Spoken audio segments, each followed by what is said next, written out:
Everyone. This is our first topic for English 119 or English for specific purposes.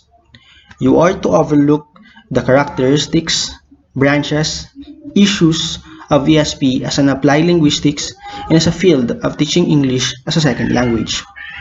Let us start. What is ESP? Since the 1960s, English for specific purposes has become one of the most active branches of applied linguistics in general and of teaching English as a foreign language in particular. In the Philippine context, it is teaching English as a second language or TESL. Among the factors that could explain its vitality and its expansion is the emergence of English as a world language. We know for a fact that English is the most understandable language in the world.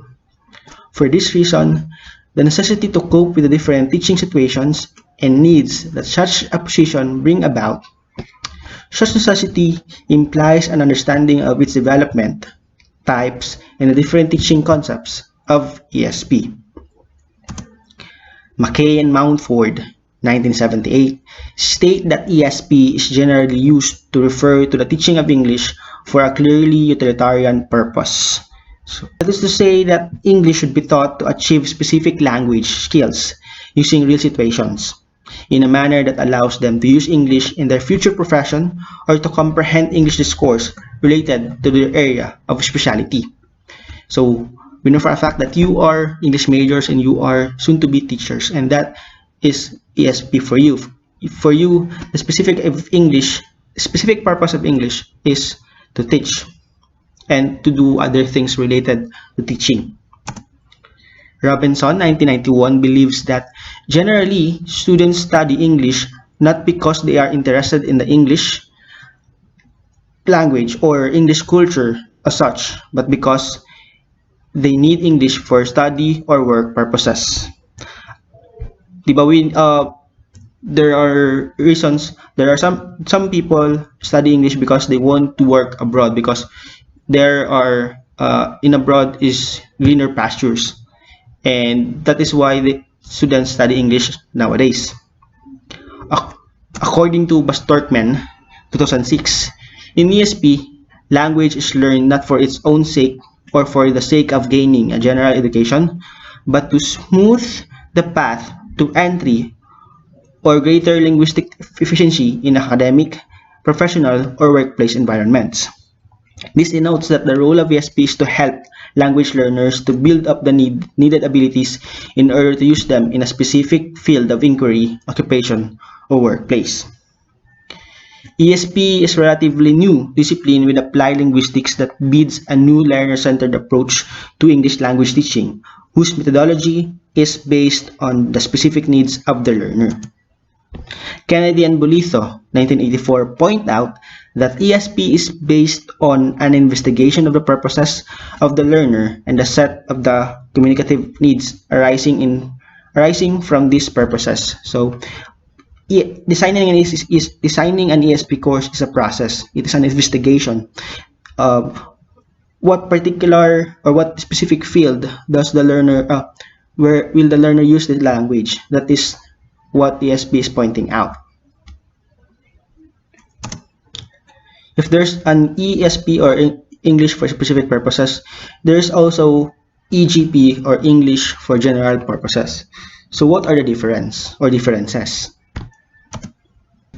English for specific purposes practice learner-centered teaching approach where learners' needs and goals are of supreme value. So, pinaka-value ng ESP is ano yung kailangan or ano yung goal ng mga students. While in EGP or English for general purposes, language-centered approach that focuses on learning language from a broad perception covering all the language skills and the cultural aspects of the English-speaking community. So what is important is the language, not the needs of the learner. In ESP, English is taught for specialized learners with some specific vocational and educational purpose in mind. So learners should have specific purpose in mind. So that is why they're learning the English, not just to use the English for daily communication, but to use the language to their workplace. English is taught for English for general purposes. English is taught as a second language along with other subjects for educational purposes as some useful subjects to the learners in the future. So for EGP, English is still useful for them for the future. They are just looking English as an educational subject.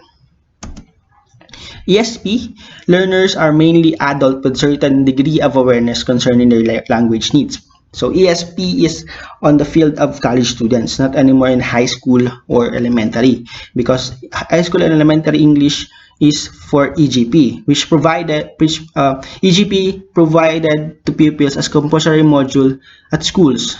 So EGP provide modules at schools.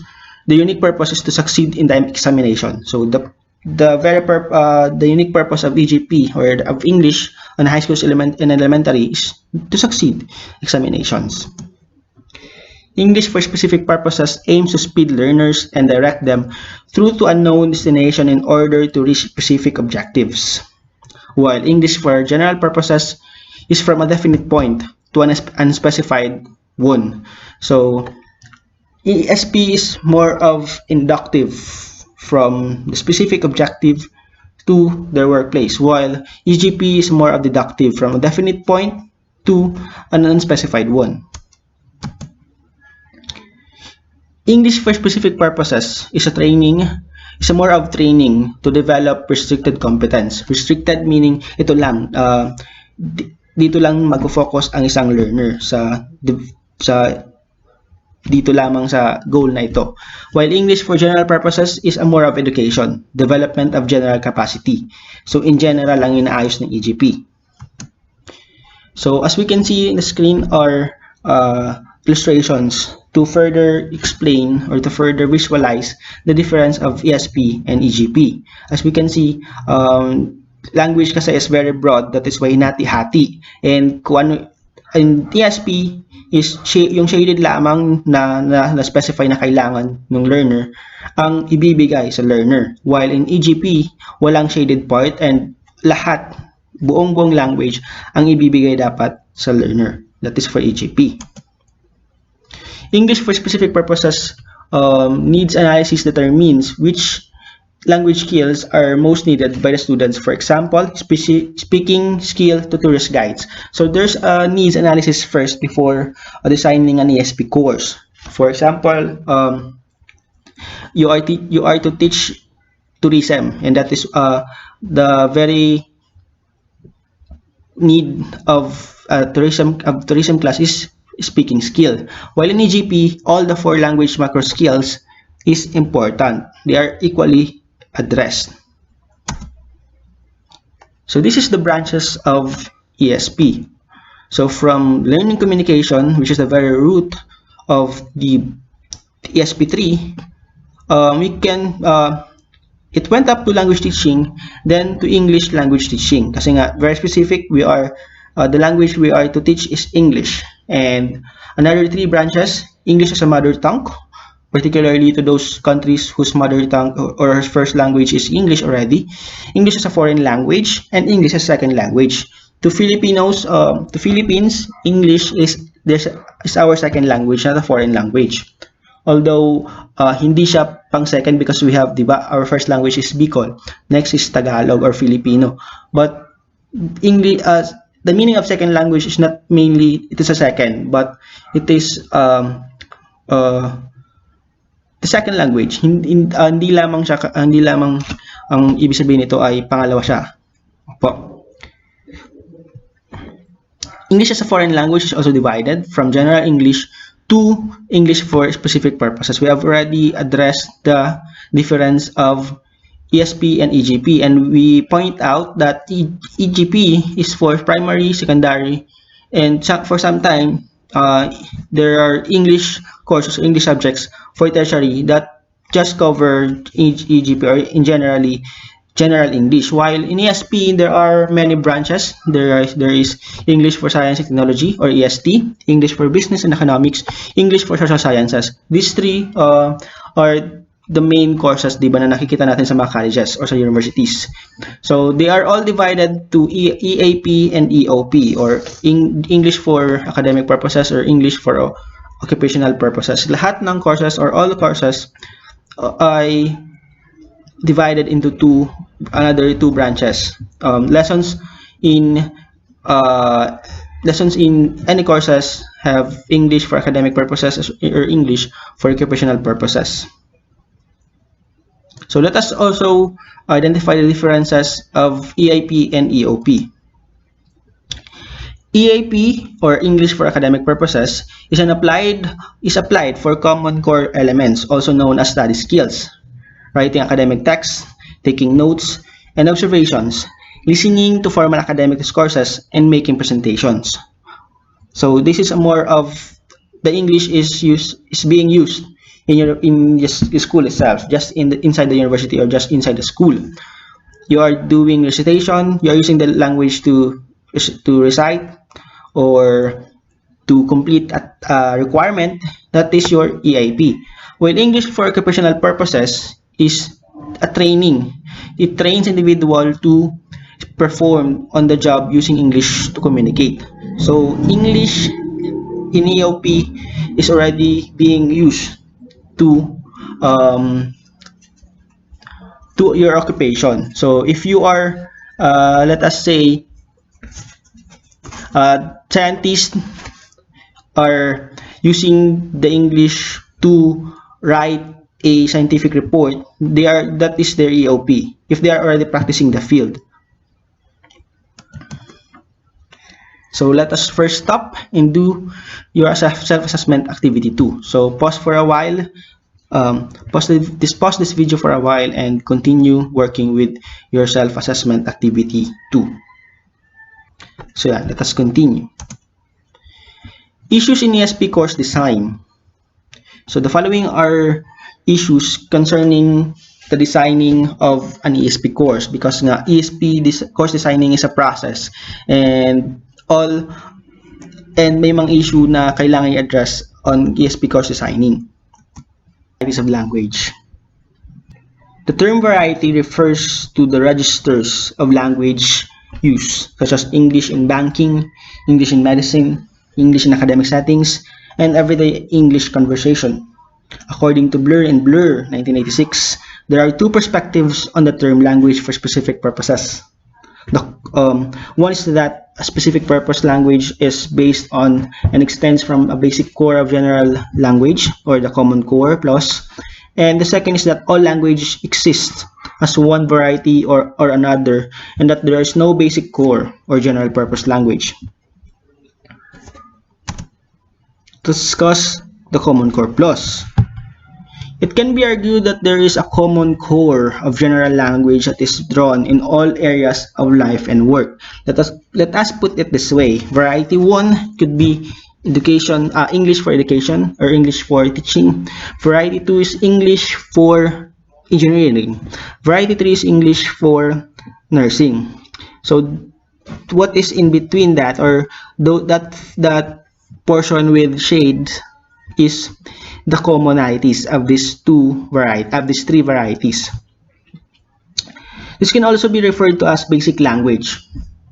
The intersection represents basic language and includes common words and sentence structures that can be used in all situations.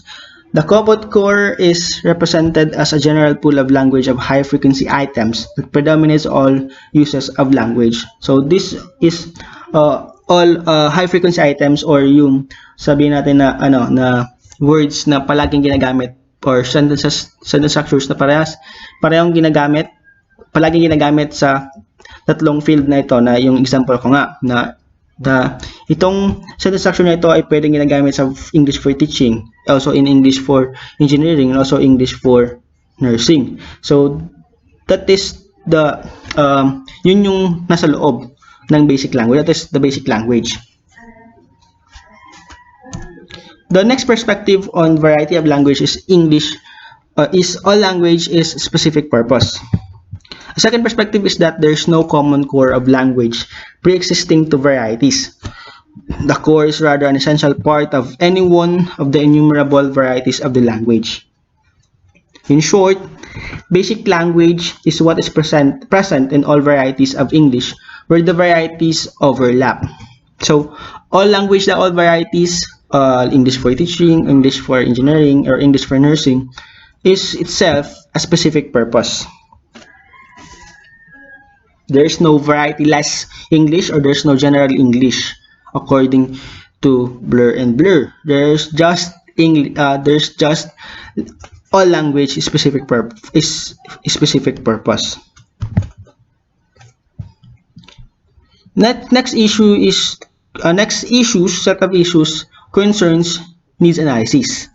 Because nga, as stated a while ago, that ESP course designing is a process, needs analysis is the very first step. ESP is understood to be about preparing learners to use English within academic, professional, or workplace environments. And a key feature of ESP course design is that syllabus is based on an analysis of the needs of the students. Thus, ESP language is learned not for its own sake, as for the sake of gaining a general education, but to smooth the path to entry or greater linguistic efficiency in these environments. As the syllabus is based on needs, it is likely to be motivating for learners who see the obvious relevance of what they are studying. Moreover, most ESP courses are subject to time constraints and time must be effectively utilized. As students in ESP classes often have restricted time to learn English, it makes sense to teach them only the bits of English they need. Thus, the task of the ESP course developer is to identify the needs of the learner and design a course around those needs. So, needs analysis has been critiqued and a number of issues identified in the seemingly neutral enterprise. Some of the criticisms and issues are the following. First, the information too often comes from the institutions themselves who already have definite expectations about what the students should be able to do, and thus needs analysis serves the interest of the institutions often at the expense of the learners. So it is not the learners who gave the information but the institution itself. So walang pakialam yung learners. Kahit learner-centered ang ESP, it is the institution that provided the needs for them. Second, language training for specific purposes can be a covert means to channel immigrants into marginal occupations, ensuring that they only have sufficient English to perform specific low-wage jobs and do not have good enough English to be able to move out of these jobs. So, it is a possibility that the result of your needs analysis is too low and you are only for marginal occupation. The learners are often asked for their perceptions of needs, but they may not be a reliable source of information about their needs, especially if they are relatively unfamiliar with the job they are to perform or subject they are to study. So, if I want to study engineering and because I want to study engineering, that is why pumasok ako sa engineering course. Pero if you don't know anything about that, or if you lack knowledge about that, then you may answer the needs analysis. Then your answers in needs analysis maybe is kulang, and that may be a difficulty or to you as a learner. Objective needs are not necessarily the same as subjective needs. We know for a fact that subjective is basis mo lamang, isa is pansarili mo lamang na perception sa needs. And subjective is different from objective. For example, engineering students may objectively need to deal with written text concerned with technical matter, but may want, this is the subjective want, to read topics in English on another general interest subjects. Maybe they would like to read English in literature, and lalayo na sa kanilang objective need. So, using technical text, topics, or tasks may turn out to be demotivating. So, if they would like to use English in literature, kasi yun na mag-motivate sa kanila. Pero nga, they have to deal with technical matters, and that would be a difficulty to continue the course. Language needs are not learning needs. Although learners will need to use certain language structures or features in their target environments, this does not mean that they are ready to acquire them. Asking learners about their language needs can be problematic because they may lack awareness of meta-language to describe these needs in any meaningful way. Because nga, di pa naman sila nakapasok doon sa course. And baka mahirapan silang sumagot because nga they do not have that awareness on the meta-language of the course. It is improbable that students with unsophisticated knowledge about language would make sound decisions about their needs. So baka mali or hindi tama yung kanilang maging decision about the needs analysis and answering the needs analysis. Language used in specific situations is simply too unpredictable to be identified in any certain terms.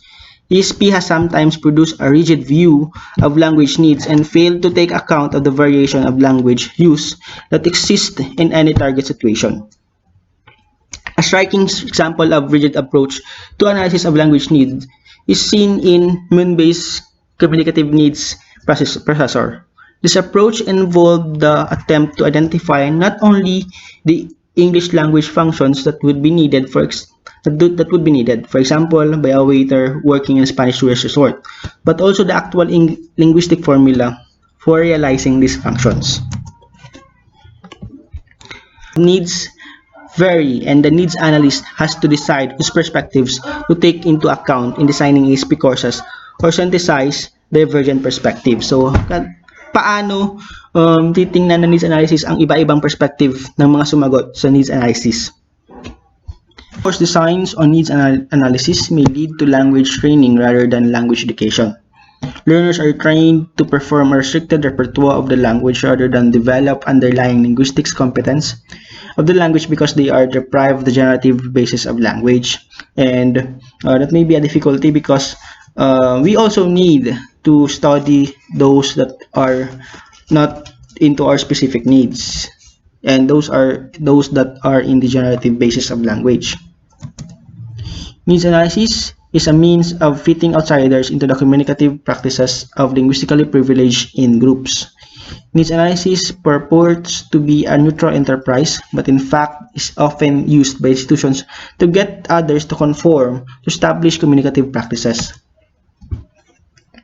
Needs analyses are not theoretically neutral. It can be argued that any systems of needs analysis is related to the theory of the nature of language. One needs analyst may aim to identify the language functions used in a particular environment, whereas another may aim to identify high-frequency syntactic features or lexical items occurring in the same environment. So, we shall discover more about needs analysis as we with the course. Another issue concerning ESP course designing is narrow and wide-angled course designs. A course developer is faced with a group of students who are planning to study English for academic purposes. The course developer can divide the students into classes according to their respective disciplines. She or he could make 2 English for specific academic purposes or ESAP courses, English for engineering studies and English for social sciences. The course developer might further divide the groups. The engineering students could be split into English for computer engineering, chemical engineering, and civil engineering classes. Or the course developer may not group the students according to the discipline at all and prefer to design an English for general academic purposes program, or EGAP. Another course developer is faced with a group of mixed experienced medical professionals.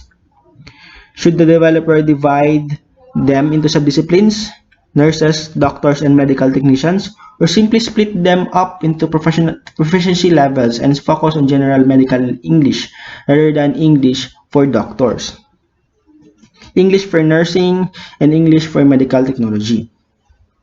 The question is how specific or narrowed-angled ESP courses should be. Some approach the question of specificity as a practical problem related to the specificity of the needs. Ano nga ba ang pinaka-ibig sabihin ng specific? Dudley Evans and St. John 1998 state that Where needs are limited, a narrow-angled course may be appropriate, and the course can legitimately focus on a few target events and use content or topic from one discipline. Where the needs are more general, the course can focus on a wider range of target events and the use content and topics from a range of disciplines. Issue in ESP course assigning is specific and specifiable elements in ESP. Needs analysis in ESP often focuses on the skills learners need to study or work effectively in their target environments. But are skills specific purposes? For example, reading film reviews would involve the reader in distinguishing facts from opinion. That is also another specific skill. In listening to a friend in everyday conversation, telling a personal narrative story, the listener again needs to identify the purpose of the talk and identify the relationship among units. So, how specific is specific? In analyzing needs, ESP curriculum designers identify which micro skills from a general pool of skills used across a range of environments are important for a particular group of ESP learners. However, if a course aims to develop language skills, instructions needs to offer more than practice opportunities. This argument was made by Field 1998 in relation to listening, unless a course sets out intentionally to foster the development of skills. Should be termed a skills-based course. That ends our topic 1. I will wait for your outputs on Saturday. Thank you very much.